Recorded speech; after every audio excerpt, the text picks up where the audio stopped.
नमस्कार दोस्तों, जंगली रिएक्शन में आपका स्वागत है। मैं हूं अजय। मैं हरदीप। तो दोस्तों, आज जो वीडियो हम आप लोगों के साथ देखने वाले हैं, वीडियो बहुत ज़बरदस्त होने वाली है। वीडियो है दोस्तों कृष्ण नगरी, जो कि समुद्र के नीचे है, अरब सागर के नीचे। वो मतलब 9000 साल पुरानी वो नगरी है। उसके मतलब जो अवशेष मिले हैं, या उस पर जो भी हमारे वैज्ञानिकों ने रिसर्च की है उस नगरी की, तो दोस्तों उसके ऊपर वीडियो है और वीडियो बड़ी मज़ेदार होने वाली है। और दोस्तों, अगर आप चैनल पे नए हैं तो चैनल को सब्सक्राइब जरूर कीजिएगा और बेल आइकन को भी जरूर प्रेस कीजिएगा। तो करते हैं वीडियो स्टार्ट, मिलते हैं वीडियो के बाद। कृष्ण की द्वारका नगरी एक ऐसा प्राचीन शहर जिसे कभी भगवान श्री कृष्ण ने बसाया था। ये शहर भारत के सबसे प्राचीन शहरों में से एक माना जाता है। इतिहासकारों के अनुसार द्वारका नगरी 9000 वर्ष पुराना प्राचीन शहर है, जिसके अवशेष समुद्र की गहराई में आज भी मौजूद हैं। आखिर उस समय अचानक ऐसा क्या हुआ कि यह पूरी नगरी जलमग्न हो गई? दोस्तों, वैज्ञानिकों की खोज और समुद्र की गहराइयों में मिले इसके अवशेषों से द्वारका नगरी के बसने से लेकर इसके डूबने तक के जो भी रहस्य और कारण हैं, उसकी पूरी जानकारी मैं आपको दूंगा। तो इस पौराणिक कहानी की सच्चाई को जानने के लिए बने रहिए हमारे साथ, क्योंकि मैं आपको कुछ ऐसे सबूत दूंगा जिससे यह साबित हो जाएगा कि ये प्राचीन गाथा केवल कल्पना नहीं बल्कि हकीकत है। दोस्तों, मेरा नाम है सूरज यादव और आप देख रहे हैं सीक्रेट किंग। भारत विश्व की प्राचीन सभ्यताओं की भूमि है। इसी भूमि पर कभी बसता था एक ऐतिहासिक शहर द्वारका। गोमती नदी और अरब सागर के संगम पर बसी द्वारका नगरी की स्थापना भगवान श्री कृष्ण ने मथुरा से निकलने के बाद की थी, जो एक विशाल और सुसंगत नगर था। यह भारत का सबसे विकसित राज्य हुआ करता था, जो हूबहू आज के आधुनिक शहर जैसा ही था। कहते हैं श्री कृष्ण ने अपने मामा और मथुरा के क्रूर राजा कंस का वध किया, तो कंस के ससुर जरासंध बार बार मथुरा पर आक्रमण करते रहे, जिसके कारण कृष्ण अपनी प्रजा की सुरक्षा के लिए अपनी सारी प्रजा को लेकर समुद्र के किनारे आ गए और द्वारका बसाई। कहते हैं द्वारका बसाने के लिए कृष्ण ने समुद्र देव से जमीन ली थी और देवताओं के निर्माणकर्ता विश्वकर्मा से रातों रात द्वारका का निर्माण करवाया। विशाल दीवारों से घिरी ये खूबसूरत नगरी वास्तुकला की बेहतरीन मिसाल थी। लेकिन श्री कृष्ण की मृत्यु के बाद यह खूबसूरत नगरी समुद्र में डूब गई, जो आज भी समुद्र की गहराइयों में मौजूद है। रिसर्च के मुताबिक खुदाई में मिली द्वारका की कहानी 9000 साल पुरानी है। पौराणिक कथाओं के अनुसार द्वारका के समुद्र में विलीन होने के पीछे मुख्य रूप से 2 घटनाएं जिम्मेदार थीं। एक, महाभारत युद्ध के उपरांत माता गांधारी द्वारा अपने पुत्रों की मृत्यु के वियोग में श्री कृष्ण को दिया गया श्राप, और दूसरा, ऋषियों द्वारा कृष्ण पुत्र सांब को दिया गया श्राप। जब कृष्ण पुत्र सांब ने ऋषियों का उपहास किया, उसके पश्चात क्रोध में आकर ऋषियों ने सांब को श्राप दे दिया। पुराणों के अनुसार भगवान श्री कृष्ण की द्वारका नगरी महाभारत युद्ध के उपरांत गांधारी के श्राप के तकरीबन 36 साल बाद समुद्र में समा गई थी।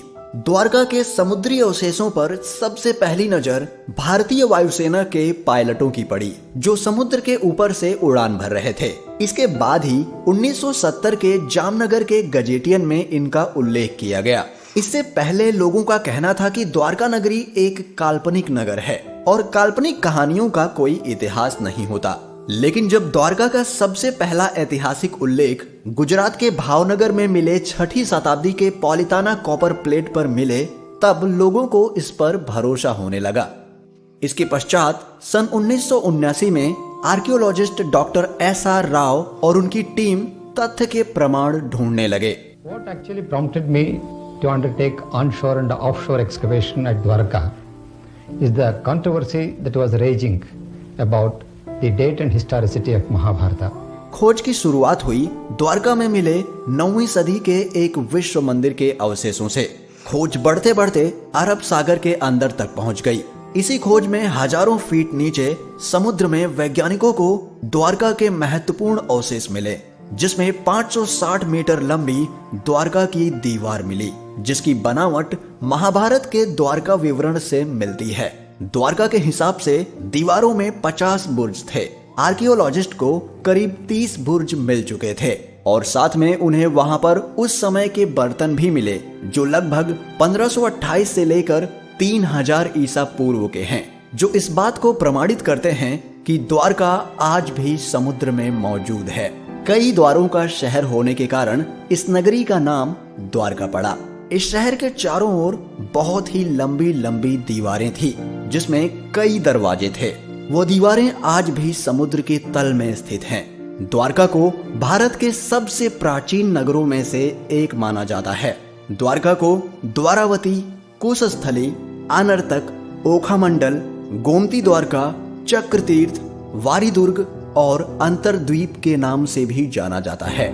गुजरात राज्य के पश्चिमी सिरे पर समुद्र के किनारे पर स्थित यह द्वारका 4 धामों में से एक धाम और 7 पवित्र पुरियों में से एक पुरी माना जाता है। द्वारका 2 हैं, जिसमें से एक गोमती नदी के किनारे बसा है जिसे द्वारका धाम माना गया है और दूसरा बेट द्वारका पुरी है जहां समुद्र के मार्ग से होकर जाना पड़ता है। भारतीय समुद्र वैज्ञानिकों का कहना है कि देश के पश्चिमी तट पर मिले पुरातात्विक अवशेष 9000 साल से भी अधिक पुराने हो सकते हैं। 2005 में भारतीय पुरातत्व सर्वेक्षण द्वारा द्वारका नगरी की खोज फिर से आरंभ की गई। भगवान श्री कृष्ण की द्वारका नगरी से जुड़े दावों और अनुमानों के वैज्ञानिक कसौटी पर कसे जाने का समय अब एकदम नजदीक आ गया, क्योंकि सन 2007 में भारतीय पुरातत्व सर्वेक्षण के निर्देशन में भारतीय नौसेना के गोताखोर समुद्र में समाई द्वारका नगरी के अवशेषों के नमूनों को सफलतापूर्वक निकाल लाए थे। गुजरात के कच्छ की खाड़ी के पास स्थित द्वारका नगर के समुद्र तटीय क्षेत्र में नौसेना के गोताखोरों की मदद से पुरातत्व विशेषज्ञों ने व्यापक सर्वेक्षण के बाद समुद्र के भीतर उत्खनन कार्य किया और वहां पड़े चूना पत्थरों के खंडों को भी ढूंढ निकाला। नौसेना के साथ मिलकर चलाए गए इस तीसरे अभियान के शुरुआती नतीजों की जानकारी देते हुए भारतीय पुरातत्व सर्वेक्षण के समुद्री पुरातत्व विशेषज्ञों ने बताया कि इन दुर्लभ नमूनों को देश में ही नहीं बल्कि विदेशों की प्रयोगशालाओं को भी भेजा गया था और वहां से मिली जानकारी और कार्बन डेटिंग शोध के मुताबिक यह नमूने 9500 साल पुराने हैं। विदेशी वैज्ञानिक भी इसके बारे में जानकर काफी चौंके हुए थे। इन सैंपल्स को विदेशी प्रयोगशालाओं में भेजने का असली मकसद यही था कि इन पर किसी भी तरह का कोई शक न रहे, सारी भ्रांतियां दूर हो जाएं। नौसेना के गोताखोरों ने 40,000 वर्ग मीटर के दायरे में यह उत्खनन कार्य किया और वहां पड़े भवनों के खंडों के 200 नमूने एकत्र किए जिन्हें चूना और पत्थर का बताया गया है। पुरातत्व विशेषज्ञों ने बताया कि ये खंड किसी नगर या मंदिर के अवशेष लगते हैं। विशेषज्ञों ने समुद्र के भीतर ही नहीं बल्कि जमीन पर भी खुदाई की और 10 मीटर गहराई तक किए इस उत्खनन में सिक्के और कई कलाकृतियां भी प्राप्त हुईं। उन्होंने माना कि जमीन पर मिले अवशेषों की समुद्र के भीतर पाए गए खंडों में समानता मिलती है, पर इन खंडों की बनावट से ये भी पता चलता है कि इन खंडों का सिंधु घाटी की सभ्यता से कोई मेल नहीं मिलता। भारत के समुद्र तकनीकी विभाग के मंत्री रहे मुरली मनोहर जोशी ने पत्रकारों को बताया कि ध्वनि चित्रों से मानव निर्मित शिल्प का पता तो चला ही है, साथ ही एक प्राचीन नदी का भी पता लगाया गया है जो करीब 9 किलोमीटर लंबी है और इसके किनारे पर ही इस प्राचीन सभ्यता के अवशेष और शिल्प पाए गए हैं। और समुद्र तल से जो शिल्प निकाले गए उनका भी कार्बन डेटिंग शोध किया गया, जिससे यह पता चला कि वो भी करीब 9700 वर्ष पुराना है। यह शिल्प लकड़ियों का है और इसमें दरार पड़ने के चिन्ह हैं। मुरली मनोहर जोशी जी ने कहा कि उनके मंत्रालय ने इस खोज का अध्ययन करने के लिए एक दल बनाया है और ये भी पता लगाया जाएगा कि इस इलाके के दूसरे प्राचीन स्थानों से इसका क्या संबंध है। पुराणों और धर्म ग्रंथों में वर्णित प्राचीन द्वारका नगरी और उसके समुद्र में समा जाने से जुड़े रहस्यों का पता लगाने का काम पिछले कई वर्षों से रुका पड़ा था। भारतीय पुरातत्व सर्वेक्षण के निर्देशक AK सिन्हा ने कहा कि पानी में खोज के कार्य के लिए बड़े आधारभूत संरचना की जरूरत है। प्राचीन द्वारका नगरी की खोज जैसी बड़ी परियोजना के लिए समुद्र में प्लेटफॉर्म और काफी संख्या में प्रशिक्षित गोताखोरों की जरूरत होती है जो पानी में गहराई तक जा सके। आर्कियोलॉजिकल सर्वे ऑफ इंडिया के अधिकारी रहे डॉक्टर SR राव ने नेशनल इंस्टीट्यूट ऑफ ओशियनोग्राफी के समुद्री पुरातत्व शाखा में काम करते हुए द्वारका नगरी से जुड़े रहस्यों पर काफी खोज की। उनके नेतृत्व में किए गए प्रयासों से ही प्राचीन द्वारका नगरी का पता लगाया गया। द्वारका नगरी के समुद्र में समा जाने के रहस्य के बारे में पूछे जाने पर AK सिन्हा ने कहा कि द्वारका नगरी का एक बड़ा हिस्सा समुद्र में डूब गया था, लेकिन इसके कारण के बारे में प्रमाण के साथ कुछ भी नहीं कहा जा सकता। द्वारका नगरी के नष्ट होने के मत पर कई सवाल उठते हैं, जैसे कोई कहता है कि यह किसी प्राकृतिक घटना का काम हो सकता है, तो किसी का कहना है कि इसे एलियंस ने नष्ट कर दिया होगा। पर कुछ वैज्ञानिकों का कहना है कि 9000 साल पहले जब हिमयुग समाप्त हुआ तो समुद्र का जल स्तर इस कदर बढ़ा कि उसमें देश दुनिया के कई तटवर्ती शहर डूब गए और उन्हीं शहरों में से एक द्वारका भी था। हालांकि इस मामले पर आज भी शोध जारी है और अब तक जो भी सबूत मिले हैं उनसे यही सिद्ध होता है कि ये एक असली घटना है। और हमारे बीच एक और सबूत ये है कि महाभारत में जिन 35 शहरों के बारे में लिखा हुआ है वो आज भी हमारे बीच मौजूद हैं। पुरातत्व विभाग को इसके कई प्रमाण मिले हैं। भारत और इसके आसपास के कई देशों का महाभारत में विवरण है, जैसे हस्तिनापुर आज उत्तर प्रदेश राज्य का मेरठ जिला है, वहीं गांधार आज अफगानिस्तान का शहर कांधार है, साथ ही इंद्रप्रस्थ आज भारत की राजधानी दिल्ली है और श्री कृष्ण की द्वारका भी आज गुजरात राज्य का एक शहर है। दोस्तों, ये सभी साक्ष्य और सबूत जब भविष्य में भारत के समृद्ध और प्राचीन इतिहास को बताने के रूप में पेश किए जाएंगे तो ये हमारी सभ्यता के लिए बड़े ही गर्व की बात होगी। दोस्तों, आपका क्या कहना है इस विषय पर? हमें अपने विचार कमेंट करके बताएं और इस वीडियो को ज्यादा से ज्यादा लाइक और शेयर करें और चैनल को सब्सक्राइब जरूर करें ताकि हम फिर मिलें एक और वीडियो के साथ। तब तक के लिए आप अपना ख्याल रखें। जय श्री कृष्ण।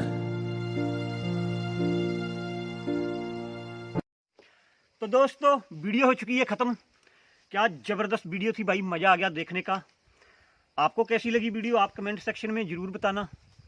और डॉक्टर साहब आप बताइए पहले, कैसी थी जबरदस्त ये वीडियो, आपको कैसी लगी? वीडियो तो बहुत बढ़िया थी।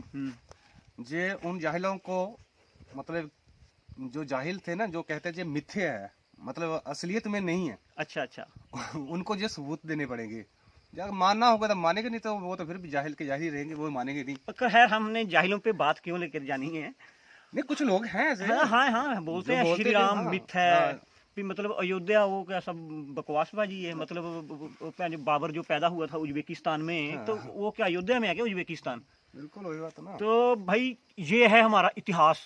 बिल्कुल है, ये है हमारा एक मतलब हिंदू आइडियोलॉजी, मतलब जो एंशिएंट इंडिया है, एंशिएंट इंडिया मतलब सही है, यही हमारा इतिहास है। हम भारतीय हैं, हम हिंदू लोग हैं। और कितना मतलब खुशी मिलती है ऐसा देख के कि हम जो दुनिया में बकवास करती है ना अभी कुछ साल पहले आके, जो कुछ भी है जो अभी भी लोग करते ही ऐसा। तो ये देखिए भाई, बिल्कुल ये भी नहीं है कि इंडिया वाले खुद के दावे पेश कर रहे हैं, बाहर की लैबों में भेजी गई हैं ये चीजें। 9,500 साल पुरानी भाई। बिल्कुल हमारी जो सिविलाइजेशन है ये हजारों लाखों साल पुरानी है।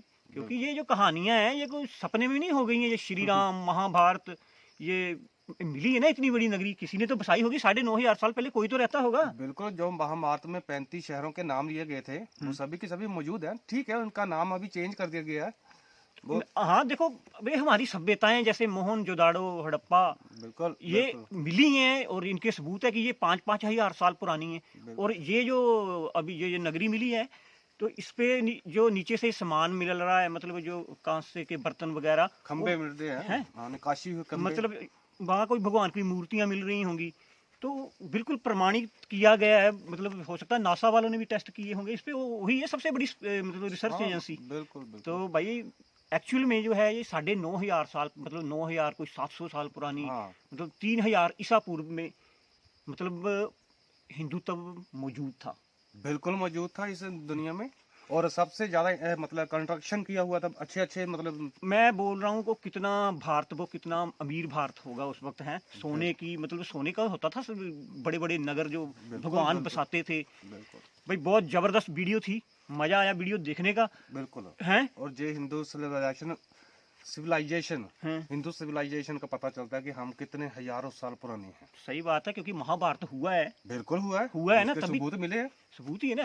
तो दुनिया इधर बकवास करती है आके। अच्छा, ये जो जगह क्या नाम था, क्या था? गुजरात के ना मतलब कच्छ वो तो मेरे को हाँ। याद है कि कच्छ जामनगर के साइड कहीं पे है। हाँ हाँ और खैर कभी हम ऐसे तो घूमने के लिए तो हम जा भी नहीं सकते, क्योंकि ऊपर से घूमेंगे पानी में तो क्या मतलब रह गया। हाँ, नीचे समुद्र है ना, काफी हैं? फीट नीचे वो तो है। काफी नीचे है।